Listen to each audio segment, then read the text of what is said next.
दोस्तों, अधर्म अपने चरम पर था और राजाओं का अत्याचार बढ़ चुका था। पृथ्वी कराह उठी थी। ऐसे समय में एक रहस्यमयी समस्या सामने आई। नागकुल का विनाश। नागलोक के द्वार बंद हो चुके थे और बाहर निकल आए थे कुछ मायावी नाग, जो मनुष्य का रूप लेकर राजाओं को गलत राह पर ले जा रहे थे। इन नागों की शक्ति थी मन को भ्रमित कर देना और लोगों को अधर्म के रास्ते पर धकेल देना। सभी देवता लोग भाग खड़े हो गए और सभी देवता लोग सभा बैठाई देवताओं ने विष्णु से प्रार्थना की, प्रभु, नागलोक में फैला अंधकार मानव दुनिया को भी भ्रष्ट कर रहा है।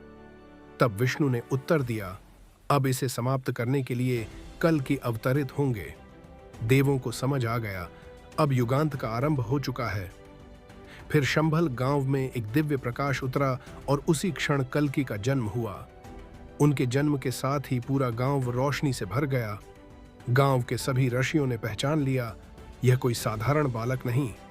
एक दिन परशुराम कल्कि के सामने प्रकट हुए और बोले, नागकुल का पुराना श्राप टूट चुका है। मायावी नाग बाहर आकर कलयुग को और घना बना रहे हैं। उन्होंने कल्कि को अद्वितीय दिव्य संहार नंदक तलवार दी, जो किसी भी मायावी शक्ति को भेद सकती थी।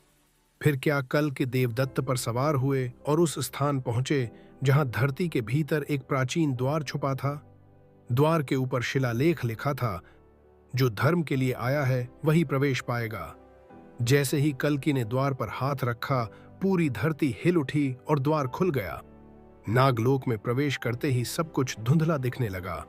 यहां रोशनी को भी अंधकार निगल लेता था। नागराज तक्षक के वंश से एक मायावी नाग सामने आया और बोला, कल्कि, तुम युगों की कहानी बदलने आए हो, लेकिन यहां तुम्हें केवल भ्रम मिलेगा। यह कहकर उसने हजारों भ्रामक प्रतिरूप बना लिए। कल्कि ने अपनी तलवार उठाई और मन ही मन विष्णु का ध्यान किया। उनके शरीर से तेजस्वी प्रकाश निकला, जिसने सारे भ्रम को नष्ट कर दिया। अब सिर्फ एक ही नाग बचा था, वो जिसने राजाओं को अधर्म में धकेला था। नाग ने अपना विशाल रूप धारण कर लिया। आसमान बिजली से भर गया, धरती फटने लगी। कल्कि बोले, धर्म वही जो अंधकार को खत्म करे। और फिर एक ही वार में नाग का अंत हो गया। नागलोक का द्वार फिर से सील हो गया।